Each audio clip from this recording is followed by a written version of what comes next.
어둠의 유혹.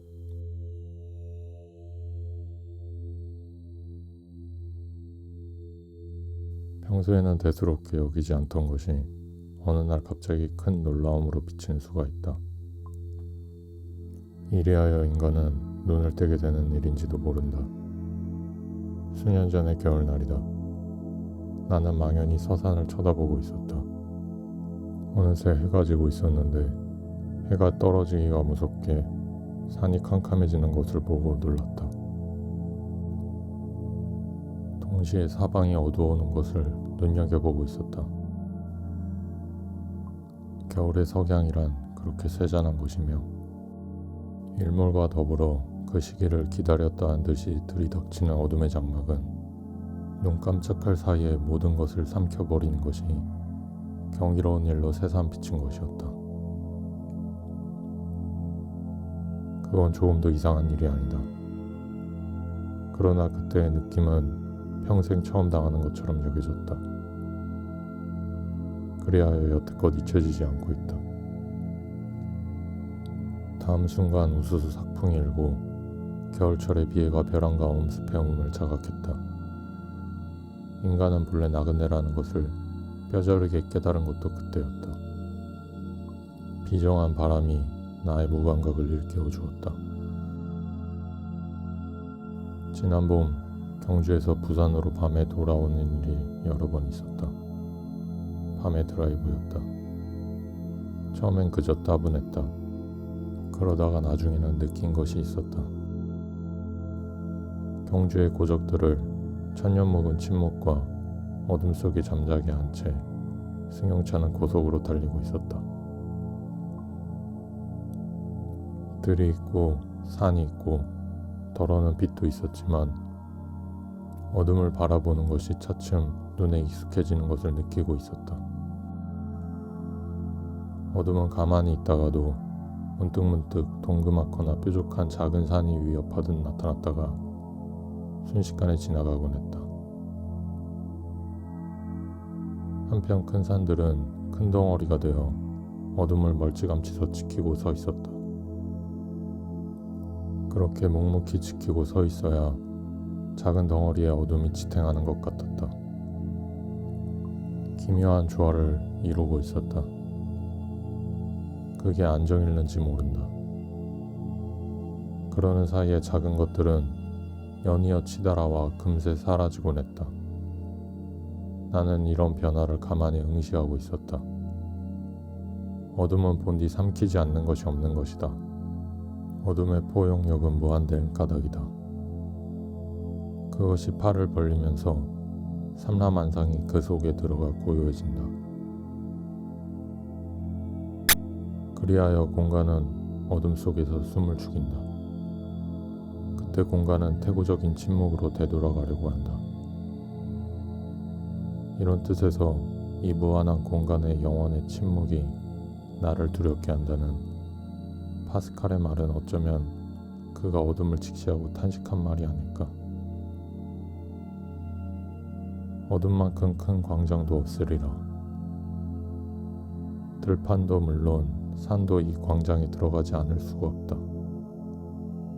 광장이 크면 클수록 그것은 걷잡을 수 없을 것이요 거기에서 인간은 안절부절 못할 것이다. 따라서 광장 공포증은 그 원형적인 것이 어둠이 아닐까. 기실 어둠 속에 도사리는 공포에 우리는 얼마나 떠는 것인지 모른다. 우연히 프랑스 말에 어둠, 테네브르라는 낱말을 생각했다. 이와 때를 같이하여 무서운 뜻이 되는 테러블이란 말이 연상된다. 함께 붙여서 테러블 테네브르, 무서운 어둠이라 중얼거려 본다. 다른 말이 또 생각난다. 휘네브르란 말이다. 장래에 슬픈의 뜻이 있는 말이다. 테네브르, 휘네브르. 이렇게 말해보는 것만으로도 오싹해진다. 이러한 낱말들의 발음이 비슷한 것이 어쩐지 나에겐 우연한 것이 아닌 것으로 여겨진다. 차창에서 보는 어둠의 작은 덩어리들은 자꾸 접근하곤 곧 사라져갔다. 그것들이 처음엔 무서워 보였다. 영락없이 그랬다. 그런데 꼭 그렇게 여길 것은 아니라 생각하게 되었다. 시커먼 물체가 쏜살같이 닥쳐올 때는 무조건 무서울 수밖에 없었지만 조그만 산들이 지키며 지탱하고 있는 어둠의 덩어리들은 퍽 애교가 있었다. 그것들은 경쾌하기까지 했다. 차체가 움직임에 따라 덩어리도 덩달아 움직였다. 그것들은 휙휙 소리를 지르듯이 지나갔다. 어둠의 율동. 이처럼 움직이는 어둠에 대하여 움직이지 않는 어둠을 생각해본다. 전자에 비하여 후자는 더욱 무서우리라는 선입견이 성립할 수 있으리라. 그럴지도 모른다. 그러나 그것을 말끔히 씻어주는 추억이 있다. 해남 대흥사로 들어가는 길에 제법 높은 산들이 서 있었다. 마침 그때는 보름달이 떠올라 있었다. 달이 비친 산이 왜 그렇게 새까만 것인지 모를 일이었다. 그것은 칠흑이었다. 보름달과 칠흑, 산의 대조는 아름다웠다. 왜 밝은 빛이 거기에서만은 교교하지 않았을까?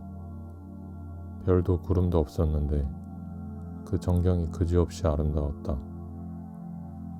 탄식이 새나올 것 같았다. 산과 골짜기에 깔린 암흑은 어둠이라기보다는 숫제 검은 옷 같았다.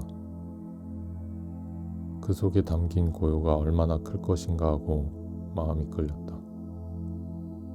거기에 안긴 안도감이 나를 유혹했다. 달빛은 아름다웠고 산속은 더욱 암흑이 짙었다. 암흑은 빛나고 있었다. 매혹적이었다. 그것은 무덤 속의 검은 정막일지도 모른다. 그건 그리 엉뚱한 생각이 아닐 것이다. 분명히 어둠은 무거운 것이리라. 그러나 어둠의 무게만큼 인간에게 마음의 평안을 주는 것도 없을 것이다. 어둠에 깔려 사람은 되레 태연히 잠을 자지 않는가. 이는 어둠의 은총이리라. 잠을 이루게 하는 마력을 어둠이 가지고 있다. 백주와 같은 광명이 수면을 방해한다면 얼마나 큰 고문일까. 잠 속에 찾아오는 휴식에서 사람은 걸어온 무거운 발자취를 조용히 회상하며 눈을 감을 것이다. 어둠의 사상, 어둠의 중량감, 이런 것이 자꾸 캥기어 차창 밖을 내다보고 있었다. 이젠 급작스레 다가오는 어둠의 덩어리가 무섭지 않았다. 멀리서 지켜보고 있는 보다 큰 어둠의 덩어리는 더욱 겁나지 않았다. 그것은 어둠의 공간을 말없이 지배하고 보호하고 있었다. 어둠의 덩어리 아래에 듬성듬성 외톨이집이 있었다. 거기에 반딧불 같은 불이 켜져 있었다. 어둠의 공포와 무게를 불로써 지우고 있었다. 차내에서는 불을 켜지 않았다. 불이 켜지면 적어도 차내에서만은 어둠이 사라질 것이다. 사라진다는 것은 무엇이든 아쉬운 것이다. 불을 켜면 사념도 밖으로 달아날 것이었다. 어둠은 더럽고 흉한 것도 감춰주고 서럽고 슬픈 가슴도 조용히 어루만져 줄 것이다. 어둠을 응시하고 어둠을 지키고 있는 것은 어둠에 짓눌려 보고 싶은 유혹 같은 것이라고 생각해 본다. 어둠은 공포라기보다는 유혹이리라. 나는 지그시 눈을 감았다. 차창 밖에서 미끄러져가는 어둠이 내 망막에도 느껴졌다. 그것은 부드럽고 쾌적한 것이었다.